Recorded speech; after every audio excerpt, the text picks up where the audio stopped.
Hi Sally, thank you for joining us today and giving me this opportunity to get our message across to the community. Obviously, as a CLP BAME officer here, I'm trying to make sure that we don't leave anybody out and we get the message far and wide. And really it's about the COVID message of safety. So it's safeguarding ourselves as well as our nearest and dearest. One of the regularly asked questions that I'm coming across is around asylum seekers, people with refugee statuses, and we know that the government is actually really letting the GPs practices know that it's imperative that we have access to everyone to make sure that their safety and well-being is at the forefront of this. So what would you advise to those people that have the fear of going forward to register because they may not have? No. So I would highly encourage anybody that isn't currently registered with a GP practice to find their local GP practice, register with them. They don't have to show any documentation. There's a big NHS campaign currently out at the moment with regards to that. And it's much more, as you've already said, much more imperative now to get everybody vaccinated without them worrying about the after effects or the possible limits of doing so. We need to get them registered. So I would just encourage anybody out there, please visit your local GP practice. You will be treated with the utmost of respect and dignity, and we will do everything we possibly can to help you get vaccinated.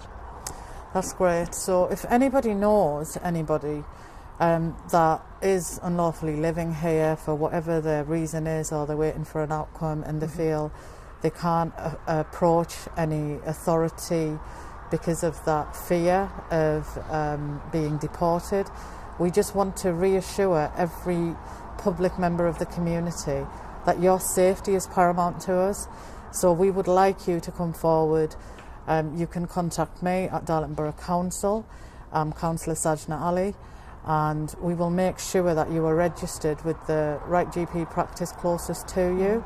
All you need is a place of address, and that's it. And we will make sure that you are on the register to get vaccinated, to make sure that your safety is first and foremost. Another question, Sally, that's commonly raised from the BAME community.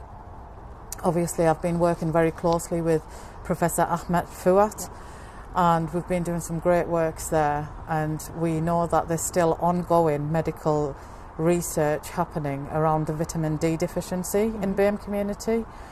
It is really important to get that message out there, and I know we've been working very closely with the Primary Care Network Trust to get a lot of different materials interpreted, and thank you for all of that, because it was very quickly done and a quick turnaround, and it is very important to get that message out.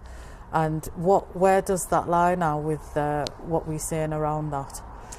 So the Primary Care Network, as you know, is a combination of all the GP practices in Darlington that have collaboratively worked together as a primary care network to provide services on a collaborative basis. And that's helped everybody in Darlington. It's become a central point to have your vaccines. We've centrally invited patients in. And with regard to the translation work and the leaflets and the information we've been able to get, with your help as well, to the BAME community, that has really encouraged the community to come in and have their vaccines. They're much more aware of the reasons why they're having the vaccines. They're much more aware of the reasons why they should have it, and if they don't have it, what the consequences may or may not be for that. So that has increased the uptake dramatically. And I think we just need to continue working on that. You've already said that Darlington's got a very diverse community. We've got various different nationalities within Darlington, and we just need to make sure that we've captured all of those, from Polish to Bengali.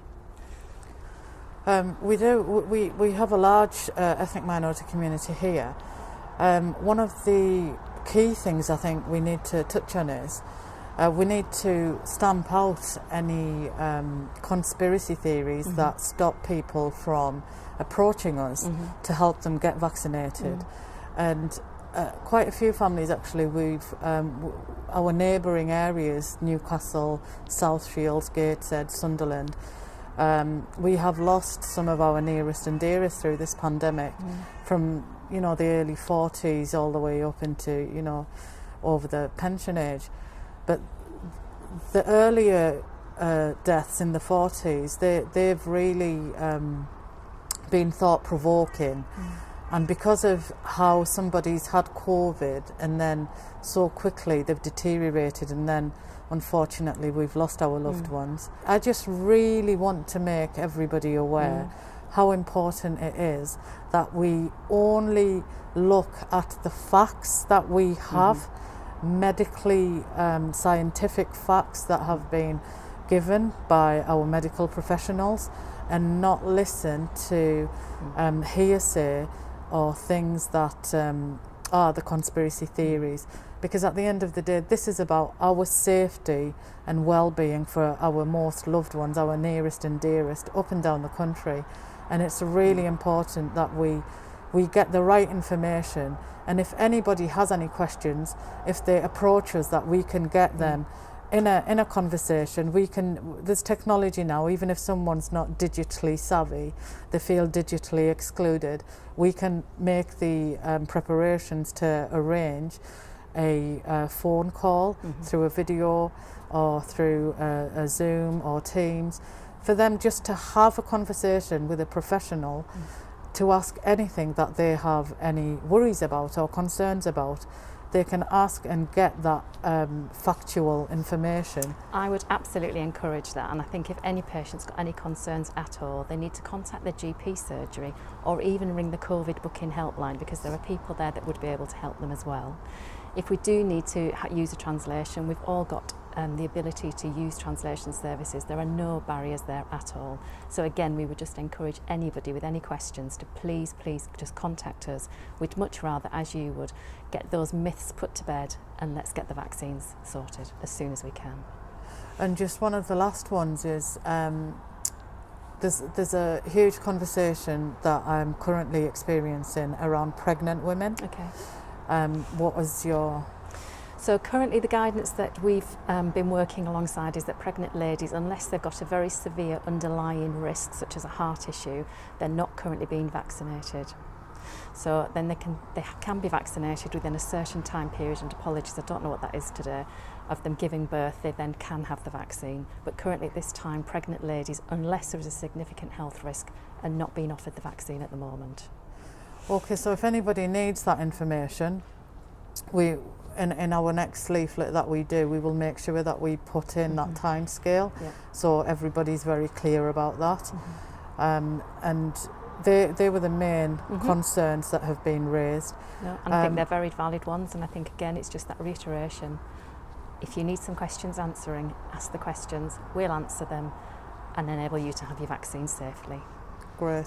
If someone's got an elderly family member that's unable to leave the house because they have a fear, for whatever the reason may be, and they have underlying health conditions, is there anything we can do to arrange a vaccine for that person? Yes, so we're doing housebound vaccines at the moment. We've already done 2 cohorts of housebounds, but there's always going to be those patients that suddenly become housebound or that were unwell and couldn't have it the first time round.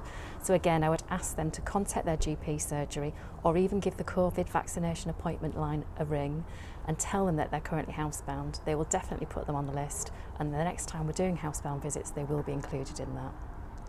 That's great. Thank you for your time today. And I think we've answered a lot of questions that a lot of people have brought forward, and we'll keep on rolling the information out to make sure that we reach everybody across our town.